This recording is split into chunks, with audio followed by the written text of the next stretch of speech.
Bom, este livro ele é resultado de uma pesquisa que foi financiada pela CAPES e pelo Itamaraty e que resultou numa cátedra no King's College de Londres. Mas é interessante notar que no começo eu não sabia que eu iria pesquisar o que eu acabei pesquisando e que gerou o livro. O meu projeto, para conseguir a cátedra eu precisei de um projeto, o meu projeto era focado nas relações entre Brasil e Reino Unido nos anos 70 e na relação conflituosa que eu achava que havia entre a Anistia Internacional, sediada em Londres, que denunciava as torturas no Brasil, e o governo londrino, que tinha excelentes relações com o Brasil, porque na época estava vendendo principalmente navios, helicópteros, submarinos para o Brasil,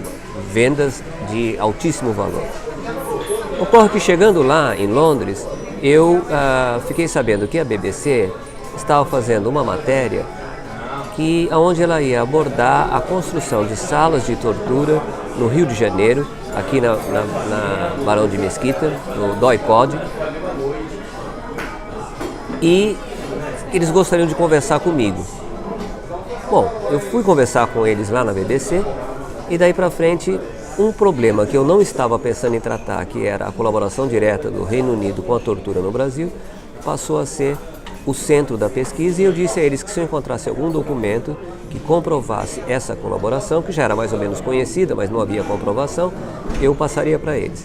Depois de um mês de pesquisa, eu encontrei o único documento que comprovava que eles estiveram aqui dando assessoria aos brasileiros.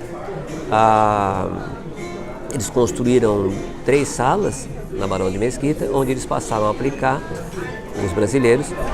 com o auxílio dos ingleses, o que se chamava de as técnicas, o método inglês de tortura.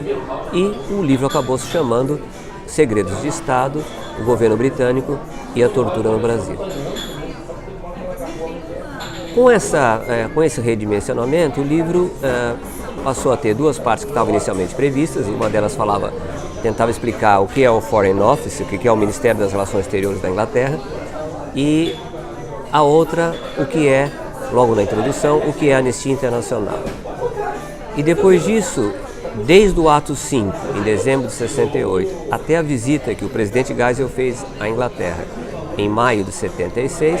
eu fui pesquisando cerca de 4.000 páginas de documentos oficiais do Foreign Office, todas as pastas relativas ao Brasil, e a facilidade de pesquisa lá é muito grande, porque aqui, por exemplo, se você vai ao Itamaraty, você encontra o material, mas ele é muito disperso. E lá ele é organizado em pastas que são temáticas e que tem documentos, inclusive secretos, às vezes dentro dela. O documento mais altamente classificado é que dá a classificação da pasta. E com isso a pesquisa é muito fácil. Você pode no mesmo dia fotografar cerca de 500 documentos e todos aqueles documentos têm algum interesse para a sua pesquisa. Aqui você tem que peneirar centenas e centenas de documentos para tirar 10 ou 20 que no arquivo do Itamaraty que são do seu interesse. Depois disso, então, eu fui acompanhando as denúncias da Anistia Internacional, como o governo inglês tratava essas denúncias, como o governo inglês se esforçava por impedir que essas denúncias atrapalhassem os negócios que eles tinham, principalmente com a Marinha brasileira, até chegar a um ponto em que a questão da tortura começou a ter um destaque tão grande na Grã-Bretanha, em Londres principalmente, graças a essa organização chamada Anistia Internacional, que o governo inglês faz um relatório sobre a tortura no Brasil. E nesse relatório ele diz: nós sabemos, em primeira mão, que as técnicas agora são mais científicas, as técnicas de interrogatório. Como é que eles poderiam saber em primeira mão se até aí eles tinham negado qualquer possibilidade de acesso aos lugares onde havia os interrogatórios? Esse documento não explicava, mas logo depois vinha uma carta, um ofício, que seguia na mesma mala diplomática, junto com o relatório, onde o embaixador dizia: o relatório vai ser lido por nossos aliados, Estados Unidos, Nova Zelândia, Austrália, os países que são os aliados, eram na época os principais aliados da Inglaterra. Mas eu não podia então falar, porque eu sei que isso vai ser divulgado. Aqui nessa carta, que não deve ser vista por ninguém, eu lembro vocês, como vocês devem saber em Londres, no Foreign Office, que nós demos assessoria para os brasileiros a pedido deles. Estava então encontrada a comprovação. Depois o livro trata da evolução das críticas da Anistia Internacional e ele vai acompanhando como esse fato, que era a tortura no Brasil, acaba cada vez mais chegando a escalões superiores até chegar ao primeiro-ministro, um pouquinho antes da visita que o presidente Geisel fez em maio de 76 a Londres, e essa visita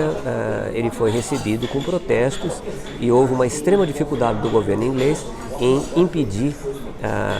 de todas as formas possíveis, controlar os danos da visita e impedir que isso atrapalhasse as vendas que o Brasil tinha feito, o Reino Unido tinha feito ao Brasil com a aquisição de 6 fragatas que até hoje estão aí na Baía de Guanabara.